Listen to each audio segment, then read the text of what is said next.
రాజస్థాన్లో జరిగిన ఓ సంఘటన జనాల్లో ఫోన్ వాడాలంటే భయం తెప్పిస్తోంది. అవును, మీరు విన్నది నిజమే.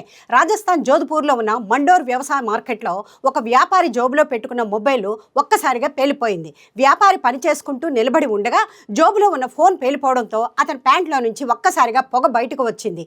అది క్షణాల్లోనే రూమ్ మొత్తం వ్యాపించింది. అయితే అతని ప్యాంట్లో ఫోన్ పేలిన దృశ్యాలు మొత్తం సీసీ కెమెరాల్లో రికార్డ్ అయ్యాయి. ఆ వీడియో చూసిన జనాలు షాక్ అయ్యారు. ఆ సంఘటన తర్వాత చాలా మంది ఫోన్ వాడాలంటే భయంతో వణికిపోతున్నారు. అయితే తీవ్రమైన ఎండ వేయడం వల్ల ఫోన్ అతిగా వేడెక్కడం లేదా బ్యాటరీలో ముందే ఉన్న సాంకేతిక లోపం వల్ల ఇది జరిగి ఉండవచ్చునని నిపుణులు అంచనా వేస్తున్నారు. ఫోన్ వాడేటప్పుడు తీసుకోవాల్సిన జాగ్రత్తలు అందరూ పాటించాలి. ఫోన్ నేరుగా ఎండలో పెట్టకూడదు. వేడిగా ఉండే చోట ఫోన్ అస్సలు ఉంచకూడదు.